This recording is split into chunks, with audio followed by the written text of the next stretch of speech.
Say hi. Welcome Mary. to another Travel is Cool by Jam video. We want to take you on our trek to Mont Saint-Michel in France. It was just beautiful. Quite a neat event. We couldn't find a lot of information on YouTube or on the internet in terms of what we should do, so hopefully this video helps you as you do your planning. So our itinerary was we flew into Paris from the United States. We took a train out to Bayeux, France, stayed there for an evening. The next day we toured, did a World War II tour of the Normandy beaches, and that you can see in a previous video that we produced on this channel. We went back to Bayeux after the Normandy tour, stayed another night, and then we made our way over to the train station and took a train over to Mont Saint-Michel. When you get to the station, you actually then have to hop on a bus, but the bus ride is fairly easy. And we had a hotel on the mainland, which required us to walk, which is what you can see in the video now. The walking is absolutely no problem. If you are mobile, able-bodied, it's approximately 20 to 30 minutes to walk, and if it's not terrible weather, it's really a nice walk. Now, when we approach the Abbey, as you can see earlier in the video, we have very little water to deal with. So the tide was low, so we could just kind of walk right up. We went around the main entrance to the left, and where the bikes are racked, that is actually where we entered. So you can see in these pictures, we're coming up the back way of the Abbey. So not a lot of people back there. And look how beautiful this is. I mean, absolutely mind-boggling. Very, very cool. So I want to give you some history on this place. It is quite amazing. So this is from the Mont Saint-Michel Tourism Board website. So it says the origins, the granite rock of Mont Saint-Michel was originally known as Mont Tombe. In the year 708, the Archangel Michael appeared in a dream vision to Saint Albert, Bishop of Avranches, and asked him to build a sanctuary in his name. In 966, a community of Benedictines established itself and built the first church. At the same time, a village began to develop below the mount to welcome the first pilgrims.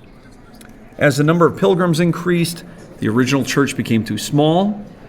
In the 11th century, builders accomplished a real architectural feat. They built 4 crypts around the tip of the rock before constructing a large abbey church on top of these. In the 13th century, a donation from the King of France, Philippe Auguste, I don't know if I pronounced that correctly. I apologize to those French-speaking folks. Following the conquest of Normandy, allowed the Gothic development of the Merville to be constructed. This is formed of 2 3-story buildings crowned by the cloister and the monks' refectory.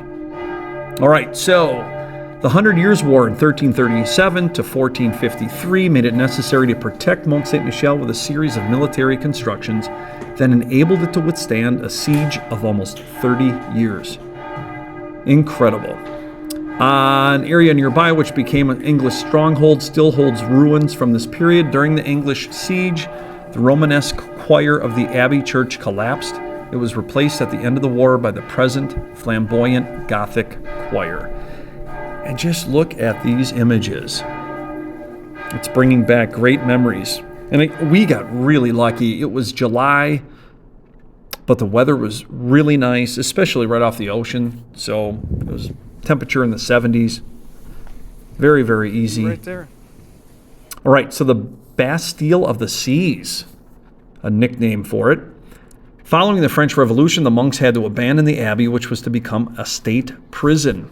From then until 1863, 14,000 prisoners passed through this Bastille of the Seas, where tides and quicksand made escape impossible. The families of the prisoners then replaced the pilgrims who once frequented the alleys of the village. You can see it's a very holy place as well, and whether or not you're religious, it's inspiring. You can certainly feel something. It's amazing. So let's keep going on the history. Between 1901 and 1938, a steam tramway linked the town of Pontorson to the Mount. At the same time, several old and poorly maintained buildings in the village were failing and falling into ruin. They were replaced by new buildings constructed in the Norman and Gothic Revival styles. Between 1928 and 1938, most of these architectural pastiches were destroyed in order to restore the historical nature of the village.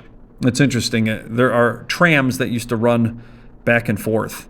Pretty amazing. Now, modern times, it was miraculously spared during the Second World War, but it was occupied by the Germans between 1940 and 1944.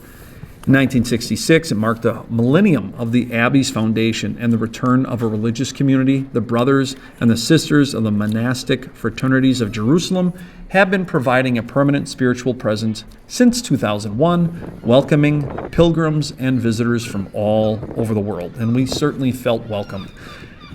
Again, we can't emphasize enough what an incredible place this is. It really was not that difficult to get to if you do some planning. Please leave any comments that you have. Certainly subscribe to our channel and let us know if you have any questions or any feedback on any trips like this. It's been amazing.